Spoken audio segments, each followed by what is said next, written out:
Doctor Niyas Nasees dentofacial orthopedic dental clinic Chullikkal. Doctor Niyas Nasees new smile dental clinic Kumbalangi വഴി.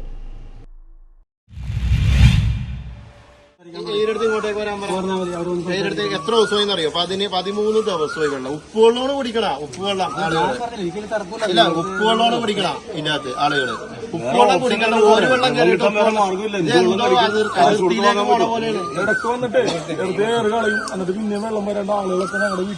മോശമായിട്ടുള്ള ഒരു കഴിവാണ്. ഇപ്പൊ എത്ര സമരം ചെയ്യും? ഞങ്ങൾക്ക് മതിയായി ഇതിന്റെ അകത്ത്.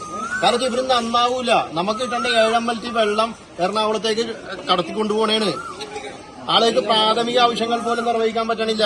കോടം, കച്ചേരിപ്പടി അടക്കമുള്ള പ്രദേശങ്ങളിൽ നഗരസഭ 18-19 ഡിവിഷനുകളിൽ കുടിവെള്ളക്ഷാമം രൂക്ഷമായി തുടരുന്ന പശ്ചാത്തലത്തിൽ പ്രതിഷേധം ശക്തമായിരിക്കുകയാണ്. പ്രതിഷേധവുമായി കോൺഗ്രസ് പ്രവർത്തകരുടെ നേതൃത്വത്തിൽ വാട്ടർ അതോറിറ്റി ഓഫീസിൽ ആളുകൾ എത്തിയിരിക്കുന്ന സാഹചര്യമാണ് നിലവിലുള്ളത്. നേരത്തെയും വാട്ടർ അതോറിറ്റി ഓഫീസിൽ വലിയ പ്രതിഷേധം നടത്തിയതിന്റെ പശ്ചാത്തലത്തിൽ ഉടൻ പരിഹാരമുണ്ടാക്കാമെന്ന് അധികൃതർ ഉറപ്പു നൽകിയെങ്കിലും ഒന്നിനും പരിഹാരമില്ലാത്ത സാഹചര്യമാണ് നിലവിലുള്ളത്. ഇതിൽ പ്രതിഷേധിച്ചാണ് മുൻ councillor Thampi Subramaniam, DCC general secretary NR Sreekumar എന്നിവരുടെ നേതൃത്വത്തിൽ പ്രതിഷേധവുമായി ഇപ്പോൾ വാട്ടർ അതോറിറ്റി ഓഫീസിൽ എത്തിയിരിക്കുന്നത്. ഞങ്ങൾ സമരം ചെയ്യുമ്പോൾ നിങ്ങൾ ഞങ്ങളെ റൈവലായിട്ട് കാണല്ലേ? ഞങ്ങൾക്ക് വന്നു നാണോയി. എങ്ങോട്ട് വന്നു? ഈ ഓഫീസിലേക്ക് വന്ന് നാണോയി. ഇവർക്ക് നാണമില്ലാണ്ട് വെച്ചിട്ട് എന്ത് പറയാനാ? എറണാകുളത്ത് 24 മണിക്കൂറും പമ്പിങ്ങാ. എറണാകുളം നഗരത്തില് കൊച്ചിക്ക് കിട്ടുന്നത് 7 മണിക്കൂർ പമ്പിങ്ങാ. സാറിന് പറഞ്ഞ മനസ്സിലായ കാര്യം.